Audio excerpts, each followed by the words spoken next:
All right, this is the first edition of the Career OS podcast. This is Marcus Castro with Career OS here. And today we have Juan Carlos joining us to tell us a little bit about his MBA experience and life after the How MBA. much can I tell? Like, is this PG-13 or what's the adult rating of your audience? I think we want to hear the real experience of the MBA. So, we don't want to go to, the extreme, but we want to hear the Keep it real experience. So professional. Yeah. appreciate. Thanks a lot, Marcus, for the invitation. It's a great honor to be here, first guest. Listen, that means something, and wish you nothing but the best with your podcast and your company. I know you're going to do great.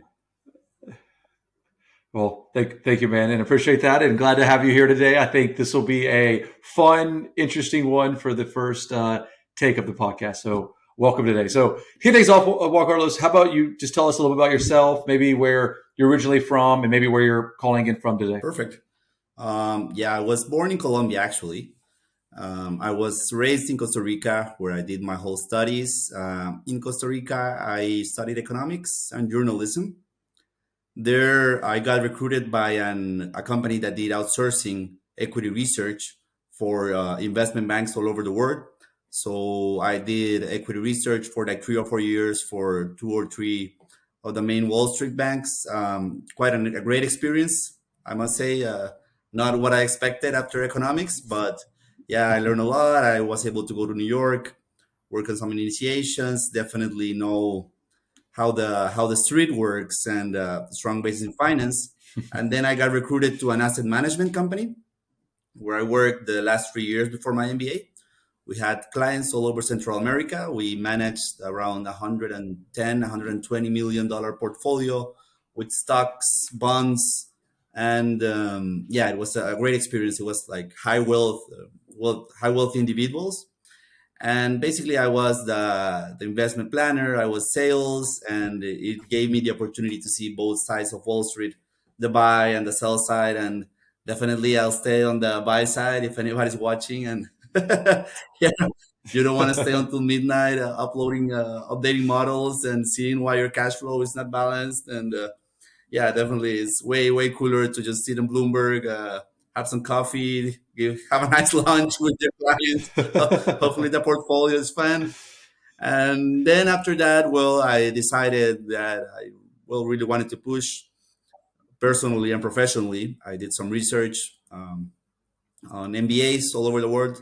Actually, first I started wanting a master in economics, but then I realized it really like broadened my professional offer or where I could work.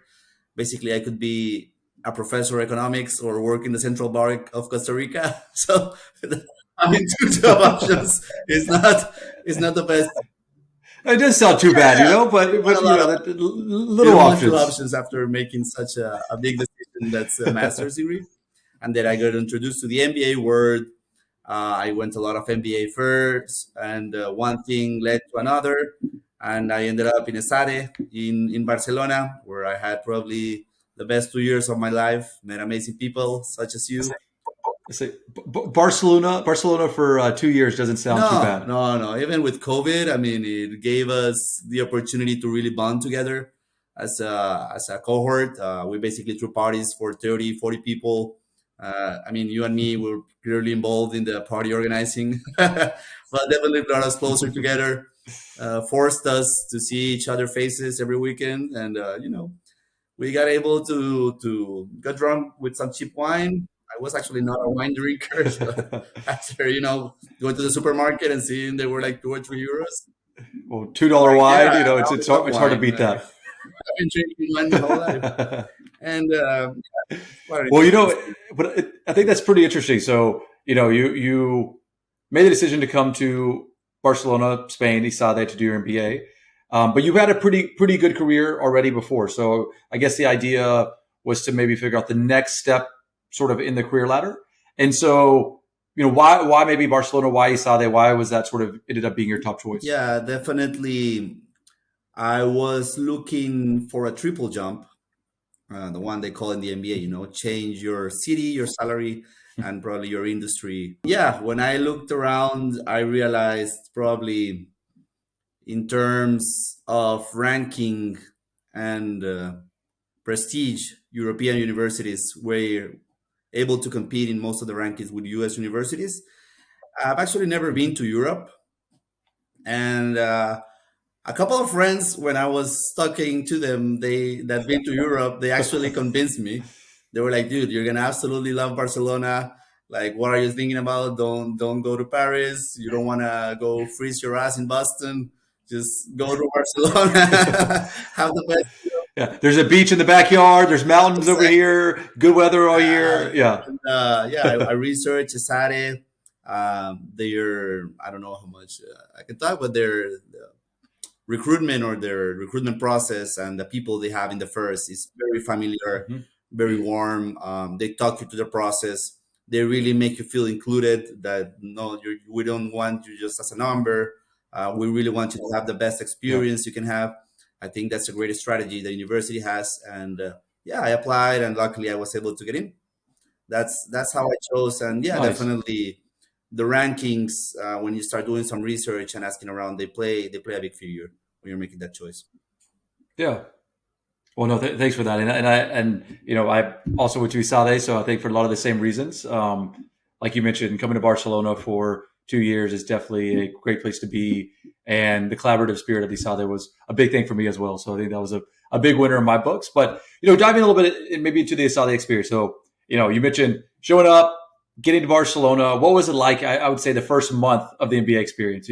Barcelona, August, September, kicking the NBA experience off. Maybe give us some insights on what the start of an NBA experience is like.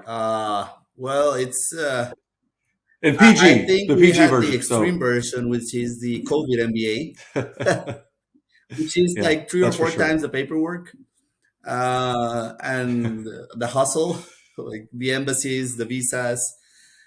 Definitely, that's the first thing you have to do: getting your student visa in order.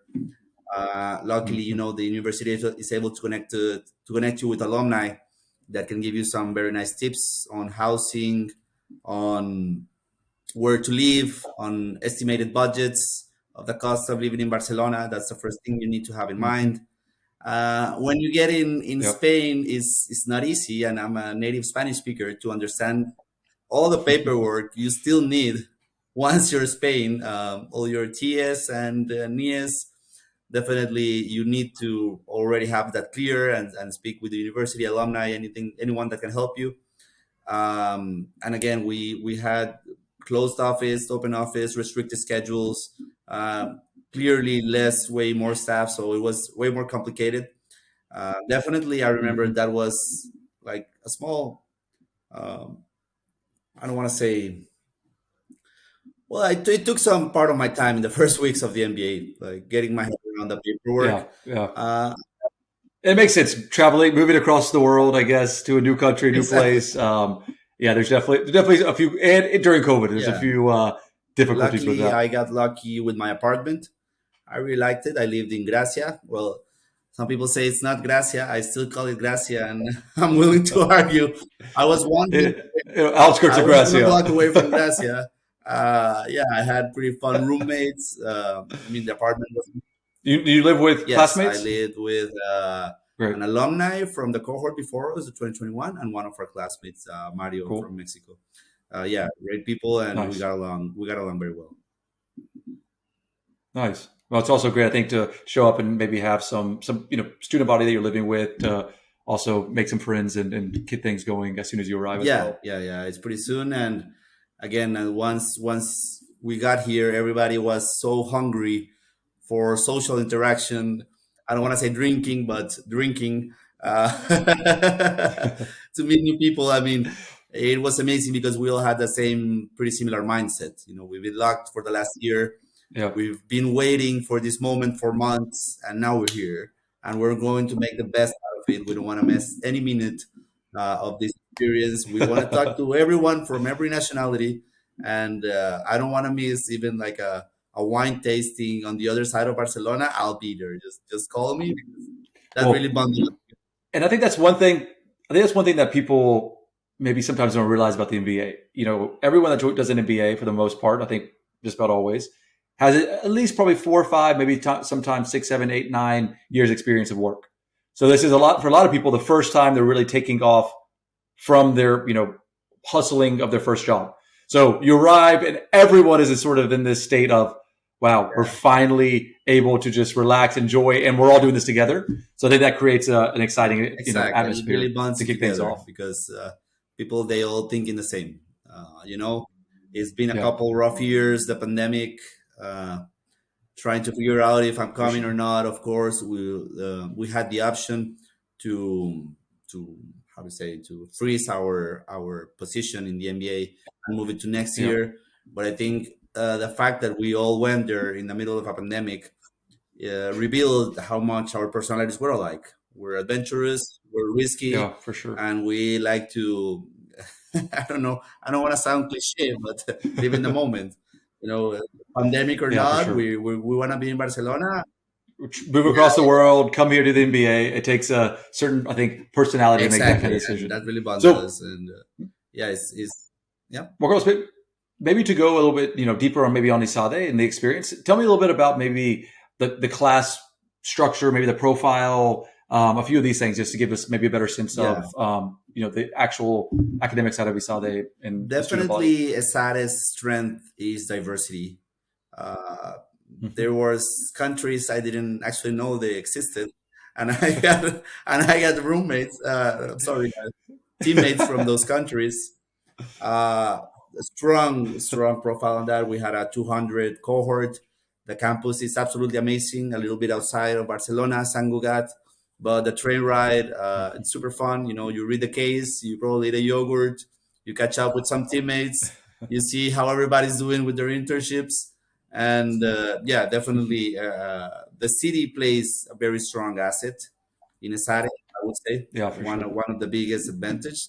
And once you're in there, the first two modules or first months of the MBA, they're focused on, I would say, accounting, finance, communication, the very strong Hmm. skills any professional must have. Uh, I must say, Yep. coming from a finance background and trying the CFA myself, I was actually surprised by the level of the accounting and the finance advanced. Yeah, I thought they were going to be easy piece of cake, but no, they were pretty heavy, and I think they gave us a Really strong dove in. basis for our professional work. At least now we know the assets and liabilities and equity equation. Hopefully, everybody reminds it, but yeah, they were pretty strong on that side. Also, I remember on the once you move, they take you more into the corporate strategy world, mergers and acquisitions, not Yeah. only from the finance side, but from the culture side, from the product side. Does this make sense? Let's see cross selling. Let's see synergies, opportunities. I think that's definitely what I remember most from the MBA, and the focus they would give it. I think it's pretty broad, but also very useful for your career. Yeah. Nice. No, and I think my experience was the same. I think we both had similar backgrounds in finance and business, and for sure, the accounting, some finance classes stuff were even for us a good basis to learn on. And then plus the additional classes that we started doing strategy, even entrepreneurship, innovation, these things as well. So, but no, great. One thing I think is interesting is, we saw they really touts on entrepreneurship. And if I'm correct, you also did a bit of entrepreneurship during the MBA. So maybe Yeah. tell, a little bit more about what got you to that and maybe the exciting part of that. And I think one thing cool about that is, say a little more is, other MBAs are very friendly and open to each other. And maybe you can hit on that Yeah, as well. I think. Well, in my case, one of the strongest skills I developed in my MBA was the social skills. I was able to learn how people from all over the world communicate, interact, like, dislike, and behave. So, in certain nationality, they're pretty upfront, of honest. It's not. Don't take it badly or personal. It's just who they are.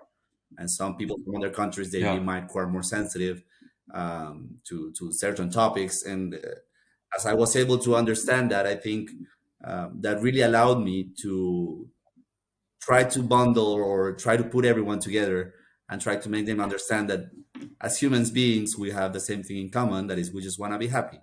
That's exactly what we Yeah. all have in common. And well, I think when we all became that. I got contacted by from some students from London Business School. I don't know how to say it, but I was basically the party guy.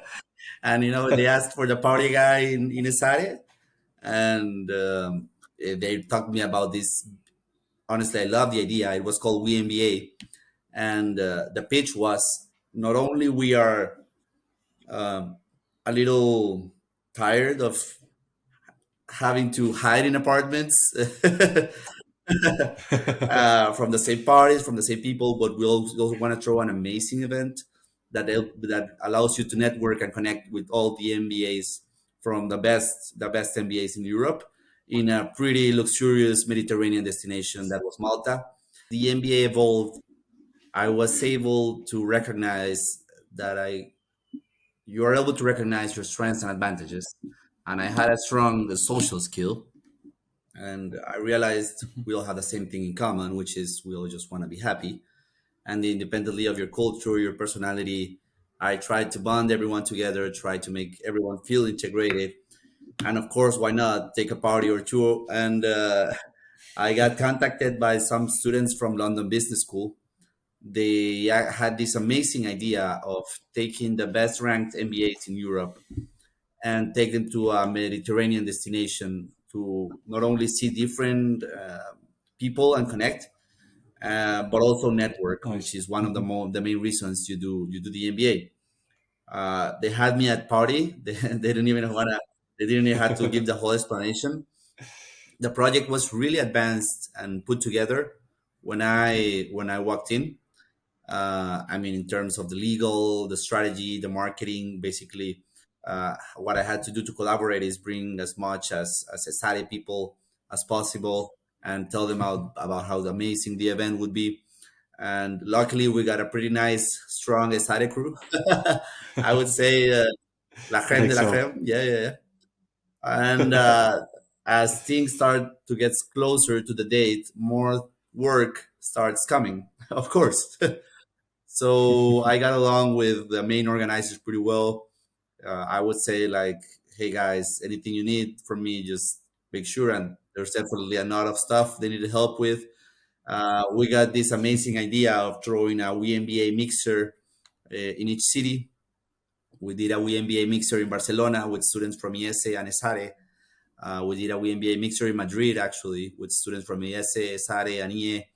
They had a WNBA mixer in London with students from London, Cambridge, from London Business School, Cambridge, and Oxford. So that people were Nice. hyping up to the Malta event. And once we were there, I must say the execution was astonishing. I collaborated in as way as I could, but we got basically a 4 or 5 star hotel in Malta. We had a private boat party. We have a private concert with a world recognized DJ. We had galas. We had I mean, you were there. I don't know if you want to add something.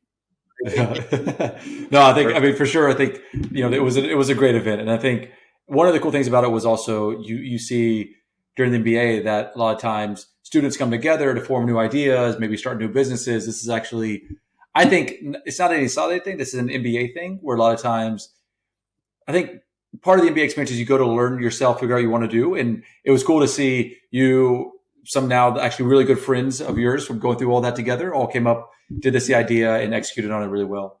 And I think it speaks highly of also this sort of spirit that comes when you go to the MBA of maybe trying to do something new. And yeah, it was an Yeah, amazing yeah. weekend. I mean, I think 4 days in Malta, it was hard to I beat must that, and say, meeting students yeah, from all over. proudly, hats off to the team from the London Business School. I don't want to spoil it, Yeah. but I'm pretty sure we'll have a guest soon. I don't wanna ruin the surprise, but yeah, they were amazing. I mean, all the objectives that we settled in which people were able to network and connect with all the MBAs. They were able to meet different people, because uh, we Yeah. love them, but hanging 4 or 5 months with exactly the same people, you start Yeah. some drama. happens. Well, I think part of the MBA is to meet people from all over, Exactly. right? I mean, I think sometimes there's the MBA. I think HSC does the MBAT. So these events, I think, are part of the most fun part of the MBA. But not only fun, but also to network And also you realize that almost everyone from all these different schools, we're all the same, and we're all enjoying the experience and coming And together. being So able to connect. yeah, I mean, once you, I actually still in contact with a lot of people from UMBA, not only the organizers, but people I met there. It's amazing. You go to a city and then you post on social media like, "Hey, I am in Berlin, Amsterdam, whatever you want to call it." And thanks to this type of events, someone shows up like, "Hey, you need anything? Let's have a beer. Hey, we have a couch. Happy yeah, to it's help awesome. you." It's amazing, especially when you're in. When you come here by yourself without a family, having that type of warmth in any city really makes you feel welcome, because I mean, at the end of the day, we're all kind of, I don't know how to say it, like, but we're all new in Europe. Yeah, yeah. Yeah, and I think that creates, when you compare maybe MBAs in Europe versus US, I think one of the unique things is, like you said early on, ESADE, and I think a lot of the MBA programs in Europe specifically really bring in a very diverse crowd. And I would say ESADE is probably on the top of that. But one of the great things about that is, like you said, everyone moves from different country, different place, and they're all transplants here in one city, whether it's doing the MBA here in Barcelona with ESADE or doing, HSC in Paris or whichever one it may be. You're bringing people from all over the world coming together, and it creates, I think, a unique bond. Exactly. But before we go deeper into that, you know what? I think is cool. So we talked about a little bit about the experience, some academics, talked about the WMBA, entrepreneurship side. But I think one of the coolest things is you moved here from Costa Rica. You're calling from Madrid, so you're still Yeah. here. So this jump you did, it sounds like you did a pretty good jump across. So maybe tell us a little bit about, what was this career journey like? Maybe tell us about how was your first term internship, and then how you're still Yeah, here. yeah. When I must admit, when I got into the MBA, one of the hardest things was making the decision of which industry I wanted to go to, because there's a lot, but there's also not a lot. There's pharma, there's consulting, there's finance, there's entrepreneurship, but that's or like small startups, and definitely, in my case, I'm very intellectually curious, and if Mhm. any of these opportunities would have given, I think I must say yes. But we got a visit from the launch of the BBVA Global MBA program. On campus, right? For the Saudi, is that No, is that no, we where, had it. or where was Well, it? I mean, Okay, it was COVID times, so we had it on a Zoom call. But online. I Okay, think if it okay, was yeah, normal times, we would have had it on campus. Yeah, okay. they basically, what you wanted to do is, in a 2 year period, move through different departments, countries the bank is in, and learn and connect and network the most as you can, uh, to really Nice. launch you into a speed program within the bank. And yeah, I guess I performed well in the interviews. And in the process, it was complex, it was rough. You see a lot of very prepared people from MBA programs all over Europe. They actually had this group dynamics, and they really test you how you behave in a teamwork. And I was able to work in Madrid in 2021 in the summer. They recruited me for the performance management division, specifically for the Okay. Hmm. forecasting of the Latin American countries, the financial statements BBVA is in, Peru, Yeah. Mexico, at that time Chile, Colombia. It was an amazing experience. I must say I fell in love with Madrid. It's a great city.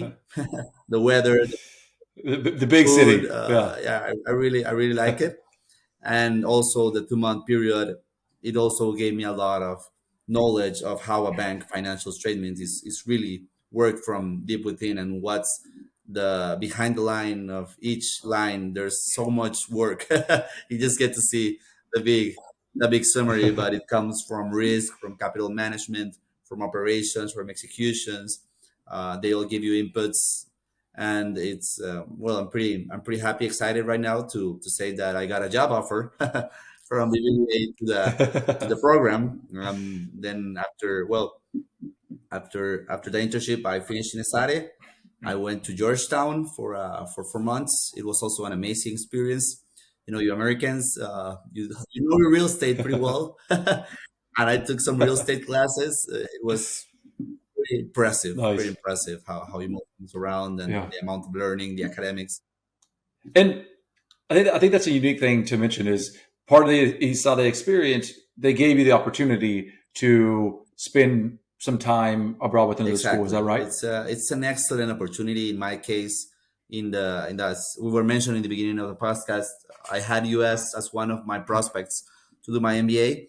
So it was a great opportunity to complement what I learned in Europe with some very good capitalist American ideas and professors. Well, and I think something cool would be maybe there's someone listening that wants to go to ESADE one day.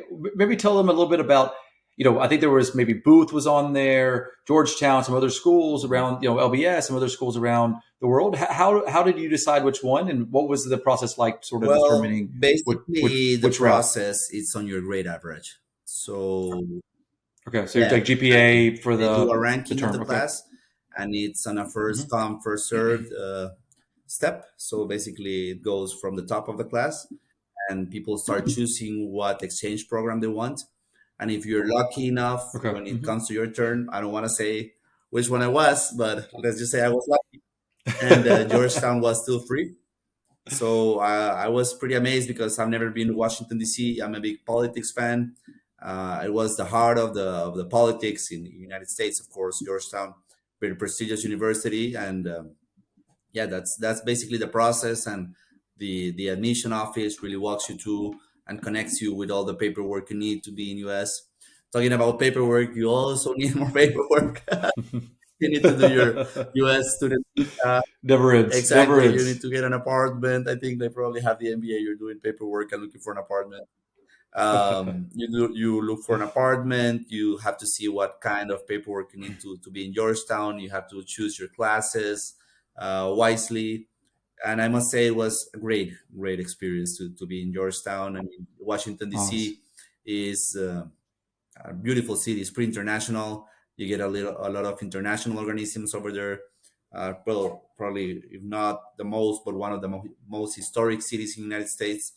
And of course, I was able to broaden my network, and I'm still in touch with a lot. Well, I don't want to say a lot, but some of the people I met in Georgetown. Pretty Well, that's cool. great. Yeah. I mean, I think, and it highlights too in the 2 years you lived in Barcelona, Madrid, and DC through this ESADE MBA experience. So I think also it gives you an opportunity to really maybe broaden your horizons, even when you're living, right? Because you're more flexible at the time. Probably like you and me, we both sold almost everything we owned back at home. So you sort of come here with your three Yeah, suitcases, and it really gives you opportunity to be more agile on where you want to, what you want to do, and where you it's want to insane. go. Actually, some months later, after I was in Georgetown, I saw on social media that one of my classmates was in Madrid.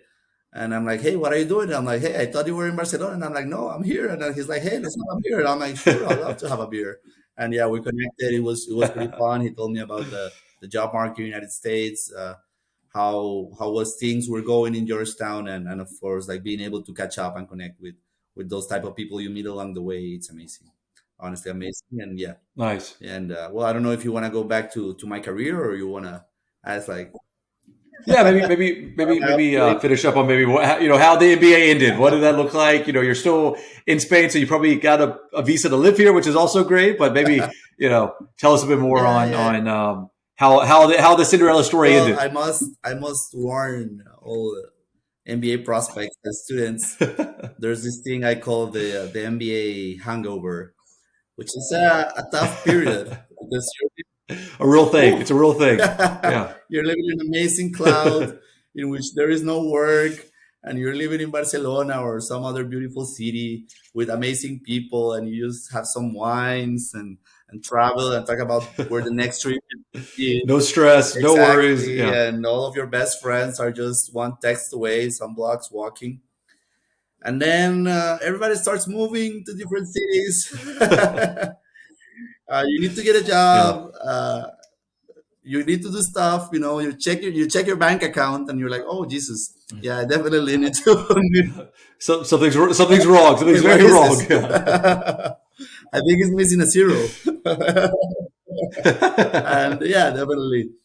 Like seriously speaking, the NBA hangover is a thing. Like I would say, it's like a 1 or 2 month period in which basically all your At best least. friends spread throughout the world.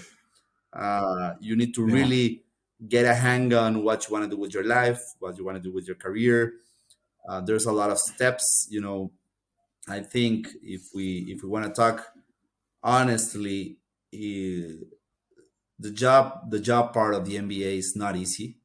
It's definitely not easy. Mhm. You think when you get there, you're gonna get the company you want with the salary you want with the job you want. It's Just waiting yes, for you like this, right? I not think that's one of the things I think a misconception about maybe exactly. getting an MBA, that it actually Yeah, takes a yeah. lot of Hopefully, work this is the, to the trailer get a of career. the podcast, but it's a big hustle. In my case, I remember I had this Excel spreadsheet with 40 job applications, which I probably got replied by five, and I must say three interviews and two offers. So if you're good at math, that's basically 2/40 or 1/20 or 1/20. Yeah, yeah, it's Yeah. not easy, and I think that's where the career OS can play a big step in helping people because you kind of have it on the background, but you don't really, it's like the big elephant in the room. You have to address it, Yeah. okay, and you have to take it seriously. And hopefully, the ideal Yeah. part is to have at least one job offer on the table the day you graduate. That's ideal, and that's Yeah. not easy to get. Yeah, a lot of your Well, MBA and I, classmates will actually not have a job offer on the table the day of graduation. well, and I think to your point, I think one of the things that maybe until you arrive to do an MBA, you don't realize that you're really balancing a lot of things. So I think everyone goes to an MBA to progress in their career. That's like the goal, right? But you arrive and you've been working for years. Now you're faced with, especially in Barcelona, great weather, new people, and the academics, right? So you have the academics that you're also stressed and trying to do about, like you mentioned, to get to Georgetown, you need a high GPA, so you also have to work hard. And sometimes maybe you also get a little anxious when it comes to your career journey. So maybe you're reluctant to start. And then maybe months go by and you're unorganized, you don't know where to start. And I think this happens to a lot of Yes, students. yes, and definitely. I think, well, what we saw in the demo, it's a great tool not only to give order to what you're doing, but also to have a strategy on what you're doing with your Yeah. applications and to have priorities, to have a nice timing, to have a nice track record, to keep in touch with all the networking you're doing, the calls, the people you're connecting with. Yeah. Definitely a great tool because let's be honest. I mean, that's of course we all want to make friends and travel, but getting a job is the real reason why Yeah. you want to do an MBA and getting a really nice, hopefully motivating, inspiring job. In my case, as we were mentioning, I did my internship in BBVA. It went well, and I got an offer for the global MBA program. Just to keep it short, I did 9 or 10 months in a profitability program. That's basically designed to enhance the use of capital of the bank, which is the most valuable resource to the most profitable clients and products. For compliance reasons, that's all I'm going to say. I think I actually said too much. Well, we know what profitability and assets for a bank right now with That's it. SVP, Credit Suisse, Yeah, all these things. This is a very I don't big want to get topic. in So, trouble. you know, And uh, for a big surprise, for the last 4 months, I've been working for the CEO office. It's been an amazing experience to be there, see what the talk is like on the big tables, what the focus is, how do you manage an agenda of a CEO, what kind of conversations they have, what kind of bidding strategies they have. Actually, talk to him sometimes. Amazing guy, pretty approachable, superhuman. I've been able to meet with a lot of people from the bank, and the fact that I think it was like 9 or 10 months in to the bank, I was in the CEO office, tells a lot about the yeah, power of an amazing MBA or an MBA program. Like for sure. there's, I Yeah. mean, people to tell me, I mean, moving to a new country, getting a job after the MBA at a bank in a yeah, new country, and then within a year you're working in the CEO office. yeah, I mean, it's I think it it's sounds pretty like a dream scenario for it's most, been pretty right? cool. So Quite grateful. I must say, definitely, there's a lot of effort behind it. There's a lot of networking. You have to work smart and hard. And yeah, if you had good intentions, things will go well. Yeah, yeah. For people with good heart, yeah, for things sure. things will go well. Probably not sometimes when you want it, sometimes when you don't. But if you have good intentions and you're focused and you have a good strategy, things will happen at the adequate time. Let's just say, and yeah, I've been pretty lucky and pretty happy the last year with the global MBA program. Well, and I think you should be. I mean, coming to Spain, getting a role like that in the CEO office, I think it speaks highly of what you're able to accomplish. So I know we're running out of time, but one thing that I would say, maybe two last questions. One, let's say for an incoming MBA candidate, what advice do you have for an incoming MBA student to ESADE, but in general, what kind of advice would you give them? Oof, I don't want to sound too rough, but I think the best advice I can give, and I don't want it to sound, is like, uh, you are not that special as you think you are. That's the best advice I can give. And it's a hustle. It's a real hustle, independently of the city, the MBA, the ranking. The job market right now is pretty tight in many countries. Yeah. So it's not easy to land it. Be very strategic, think very straightforward. Know about your interview, what you must say. Try to pre-connect with alumni or people that can help you about what the company is focusing on right now. Actually, I got a very nice text from your friend in ESA. I forgot to tell you. He got into the BBVA Global MBA program.